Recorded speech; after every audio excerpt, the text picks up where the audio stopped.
അപ്പൊ പിന്നെ ഈ ഒരു ടീമിനെ ഇപ്പൊ എക്സൈറ്റിംഗ് ആക്കണത് ഓഫീസില്ല, like and you run 100 members team. അപ്പൊ അതൊന്നും ഷെയർ ചെയ്യാൻ പറ്റും. വാട്ട് വാസ് കോൺഷ്യസ് ആയിരുന്നു അല്ലെങ്കിൽ അത് ഫോഴ്സ്ഡ് ആയിരുന്നു? സോ അതെന്ത് സംഭവിച്ചാല് കോവിഡിന്റെ സമയത്ത് കോവിഡ് ഹിറ്റ് ചെയ്യുമ്പം നമ്മുടെ ഒരു ടീം സൈസ് എന്ന് പറഞ്ഞ ഏകദേശം ഒരു 28 എങ്ങാണ്ടാണ്. 25 to 28 അങ്ങനത്തെ ഒരു സ്റ്റേജിലാണ്. ബാംഗ്ലൂരിലായിരുന്നു ഞങ്ങളുടെ ഓഫീസ്.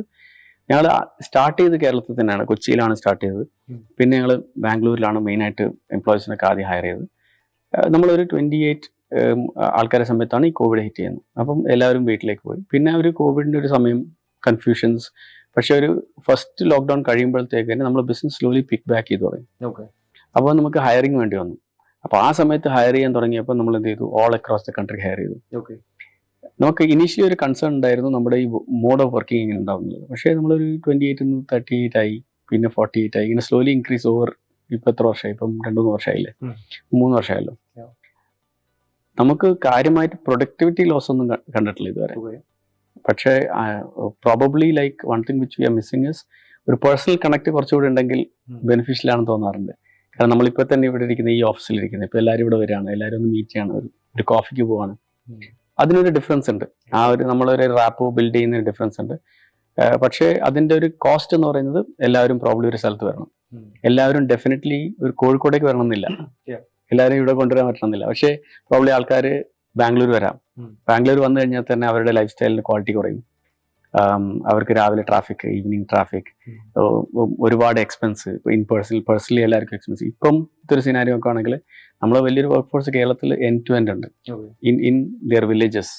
ടയർ 2 ടയർ 3 അതിനേക്കാൾ താഴെയുള്ള സ്ഥലത്തുണ്ട്. നമ്മുടെ ചില എംപ്ലോയീസ് ഒക്കെ ഹിമാലയസിന്റെ താഴെയാണ്. എന്നിട്ട് അവർ ഫോട്ടോ ഒക്കെ എടുത്തിട്ട് ഒരു പോസ്റ്റ് ചെയ്യും. Like quality of life really great ആണ്. അവർ ഹാപ്പിയാണ്. പ്രൊഡക്ടിവിറ്റിക്ക് നമുക്ക് ഹിറ്റ് ഒന്നുമില്ല. പ്രോബ്ലി ഈ ഒരു ഇൻ പേഴ്സൺ റിലേഷൻഷിപ്പ് കുറച്ചുകൂടി നന്നായി ഓഫീസ് ഉണ്ടെങ്കിൽ. അപ്പൊ നമ്മളൊരു every 3 months or every half year നമ്മളെല്ലാവരും കൂടെ ഒരു ഓഫ് സൈറ്റ് പോലെ പോകും. നമ്മളൊരു 3-4 വർഷം സ്പെൻഡ് ചെയ്യും, എല്ലാവരും ഒന്ന് കാണും. അപ്പൊ ഈ സൂമിലൊക്കെ കാണുമ്പോൾ നമ്മൾ കാണുന്ന ആൾക്കാരുടെ ഇതും മേ ബി റിയൽ ആയിട്ട് കാണുമ്പോൾ അവരുടെ ഹൈറ്റ് ഒക്കെ കൂടുതലായിരിക്കും, ലൈക്ക് കുറച്ച് തടിയൊക്കെ ഉണ്ടാവും. അതൊരു ഇൻട്രസ്റ്റിംഗ് ആണ് അവരായിട്ട് ഇൻ പേഴ്സൺ മനസ്സിലാക്കാനും. അവരുടെ ഒരു ആ ഒരു 3-4 days നമ്മൾ വർക്ക് ചെയ്യാറില്ല, നമ്മൾ വെറും വെക്കേഷൻ മാത്രം. ഞങ്ങൾ റിമോട്ടാണ്, 10 ആൾക്കാരുള്ളൂ. ബട്ട് ഇത് അല്ല, ഞാനും ഇവരെ കാണുന്നത് എല്ലാ 4 മാസം കൂടുമ്പോഴാണ്. ഒരു എയർബിൻബി ബുക്ക് ചെയ്യും, എന്നിട്ട് അടിച്ചു പൊളിക്കും. അതർവൈസ് ലൈക്ക് എല്ലാവരും ഡിസ്ട്രിബ്യൂട്ടഡ് ആണ് പലയിടത്തൊക്കെ ആയിട്ടാണ്. ഇപ്പൊ കേരളത്തിൽ മാത്രമാണോ you have employees or outside India ഉണ്ടോ? നമുക്ക് ദുബായിലുണ്ട് എംപ്ലോയീസ്. നമ്മൾ US ഹയർ ചെയ്യാൻ പ്ലാൻ ഉണ്ട്.